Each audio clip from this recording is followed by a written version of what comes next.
Sastra channel நேயர்களுக்கு நமஸ்காரம். அனுதினம் ஆனந்தம் நிகழ்ச்சியில் உங்கள் அனைவரையும் சந்திப்பதில் மிக்க மகிழ்ச்சி.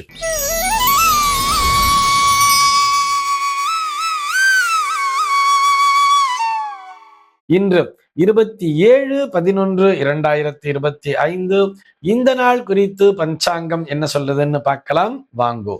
இன்றைய தினம் விஸ்வாவசு வருடம் கார்த்திகை மாதம் 11ஆம் தேதி வியாழக்கிழமை.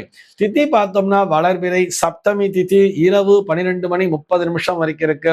அதனை தொடர்ந்து வளர்பிறை அஷ்டமி திதியானது வந்து விடுகிறது.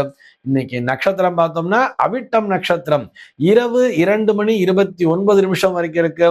அதனை தொடர்ந்து சதயம் நட்சத்திரம் என்பதும் வந்து விடுகிறது. இரவு 2:29 வரை, அதாவது அவிட்டம் நட்சத்திரம் இருக்கின்ற வரை இந்த நாளானது ஒரு சித்த யோகம் கூடிய நாளாக இருக்கிறது.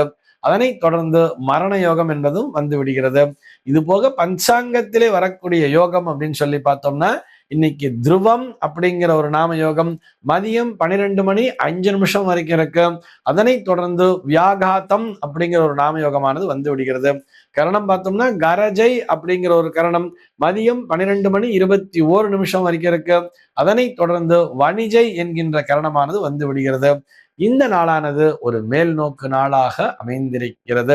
இது போக இன்னைக்கு என்ன ஸ்பெஷல் அப்படின்னு சொல்லி பார்த்தோம்னா இன்றைய தினம் பஞ்சாங்கத்திலே மித்ர சப்தமி அப்படிங்கிறத கொடுத்திருப்பா, நந்தா சப்தமி அப்படிங்கிறதையும் கொடுத்திருக்கா. இது என்ன மித்ர சப்தமி அப்படின்னு சொல்லி பார்த்தோம்னா சூரியனுக்கு மித்ரன் என்ற இன்னொரு பெயர் உண்டு. ஆக இந்த சப்தமி நாளிலே, அதாவது இது மார்கசிர சுத்த சப்தமின்னு சொல்றார். இந்த மார்கழி மாதம் என்பதும் சூரியனுக்கு மிகவும் உகந்த மாதம். சார் என்ன மார்கழியே பிறக்கலையே, கார்த்திகை மாதம் தான் சார் போறதுன்னு சொன்னார். சாந்திரமான மாதங்களினுடைய அடிப்படையிலே இது ஒரு மார்கசிர மாதமாக பார்க்கப்படுகிறது.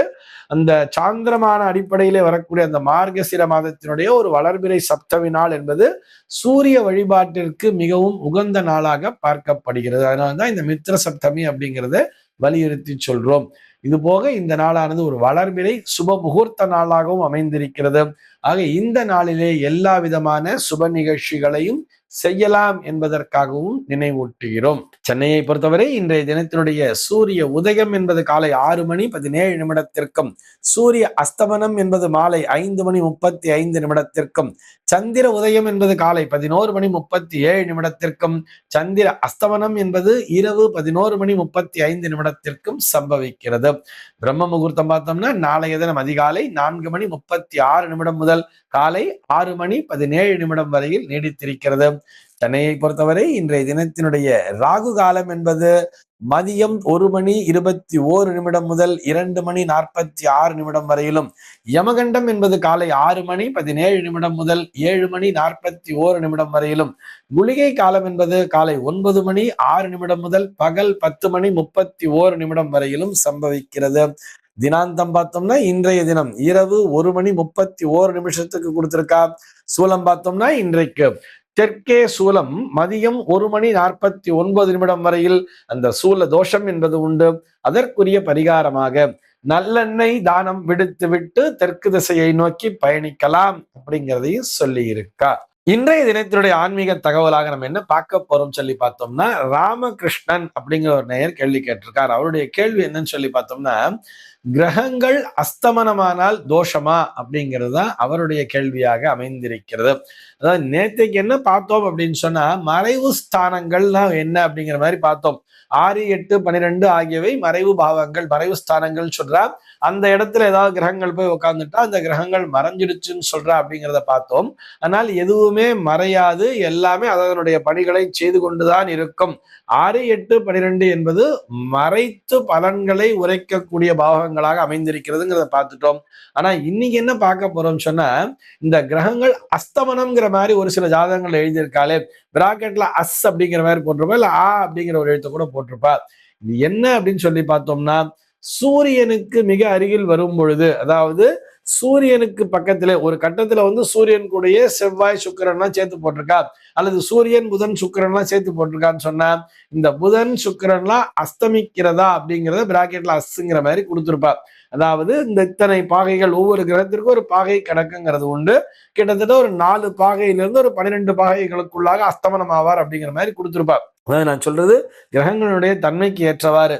அந்த மாதிரி அதிகபட்சமாக 0ல இருந்து ஒரு 12 பாகைகளுக்குள்ளாக சூரியனும் மற்ற கிரகங்களும் இணைந்திருந்தால் இது அஸ்தமனம் என்பது போல் கொடுத்திருப்பார்கள்.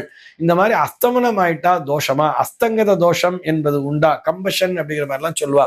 இந்த அஸ்தங்கத தோஷத்திற்கு ரொம்ப பெரிய முக்கியத்துவம் கொடுக்க வேண்டிய அவசியமே இல்லை என்பதுதான் இந்த நேயருக்கு மட்டுமல்ல நாம் அனைவருமே புரிந்து கொள்ள வேண்டிய ஒரு விஷயமாக இருக்கிறது. ஐயோ அப்படி இல்லை, சூரியனோட சேர்ந்து அந்த கிரகம் பலத்தை இழந்துருச்சுன்னு சொன்னா நிச்சயமாக எந்த கிரகமுமே பலத்தினை இழக்காது.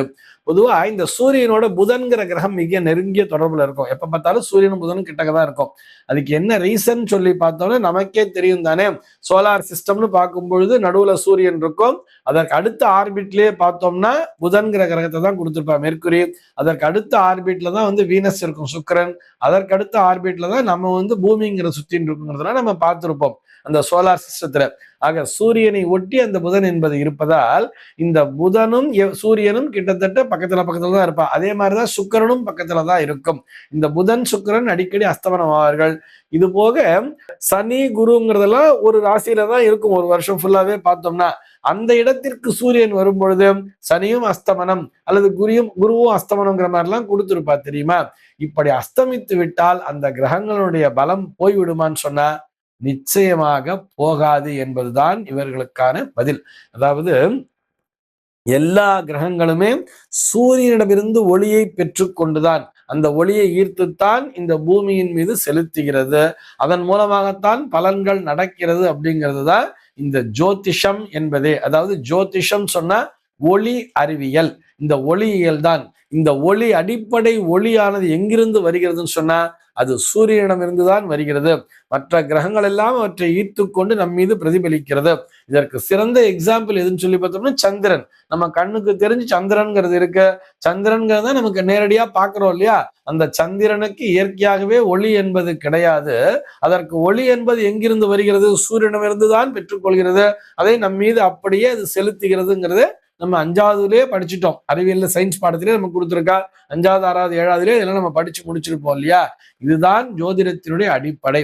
அப்படி இருக்க சூரியனோடு ஒரு கிரகம் நெருங்கிய தொடர்பில இருக்கும் பொழுது அதனுடைய உண்மைத்தன்மையை அது இழந்து விடுமான்னு சொன்னா நிச்சயமாக இழக்காது. ஒரு 5% வேணா அதனுடைய பலன்கிறது குறையலாமே தவிர மற்றபடி முழுமையாக அது ஒளியினை வாங்கித்தான் நம் மீது செலுத்தும். இதுக்கு பெஸ்ட் எக்ஸாம்பிள் தான் இந்த சூரியன் புதன் எடுத்துட்டேன். எப்பயுமே சூரியனும் புதனும் கிட்டதான் இருக்குங்கிறத நம்ம பார்த்தோம் இல்லையா. இந்த சூரியனும் புதனும் ஒன்றாக இணைய பெற்றவர்கள் வாழ்க்கையிலே நிபுணத்துவம் என்பதை பெற்றிருப்பார்கள். ஒரு ஸ்பெஷலைசேஷன் அப்படிங்கிறது இருக்கும், ஒரு சிறப்பு தன்மை அப்படிங்கிறத பெற்றிருப்பார். அவங்க எந்த துறையிலே பணியாற்றினாலும் அவர்கள் ஒரு ஆசிரியர் தொழில பணியாற்றினா கூட பார்த்தா ஒரு PhD ஸ்காலரா இருப்பா, காலேஜ் ப்ரொஃபஸரா இருந்துருப்பா, ரொம்ப ஸ்பெஷலைசேஷன் அப்படிங்கிறத பண்ணியிருப்பா. ஆக இந்த சூரியனுடைய ஒளி பக்கத்துல வர வர வர என்ன ஆகுதுன்னு சொல்லி பார்த்தோம்னா தங்களுடைய துறையிலே அவர்கள் முழுமையாக பரிமணிக்கிறார்கள் அப்படின்னு தான் சொல்லணும். மிகவும் நன்றாக ஒளி வீசுவார்கள் அப்படிங்கிற மாதிரியே சொல்லலாம். இந்த சூரியன் ராகு சேர்க்கை கூட பார்க்கலாம். இந்த சூரியன் ராகுன்னு ஐயோ ஒரு கிரகண தோஷம் அப்படிங்கிற மாதிரி நிறைய சொல்லப்பட்டாலும் இந்த சூரியன் ராகு இணைய பெற்றவர்கள் மிகச்சிறந்த மருத்துவர்களாக இருப்பார்கள். அதுவும் சாதாரண மருத்துவம் இல்லை, மாஸ்டர் ஆஃப் ட்ரக்ஸ் என்று சொல்லப்படக்கூடிய MDன்னு சொல்றா இல்லையா, அந்த ஸ்பெஷலைசேஷன் பண்ணணும்னு சொன்னா அதற்கு அந்த சூரியன் ராகுவினுடைய இணைவு என்பது மிகவும் முக்கியமாகவே பார்க்கப்படுகிறது. அரசியல் தலைவர்களுக்கு கூட அந்த சூரியன் ராகு இணைவு அல்லது சூரியன் செவ்வாய் இணைவு அல்லது சூரியன் சுக்கிரன் இணைவு போன்றதெல்லாம் மிக அதிகப்படியான பலனைத்தான் தருகிறது.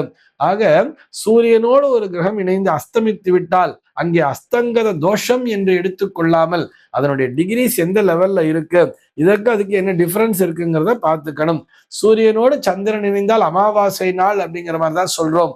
ஆஞ்சநேய சுவாமி அதே அமாவாசை நாளில் தான் பிறந்திருக்கிறார்.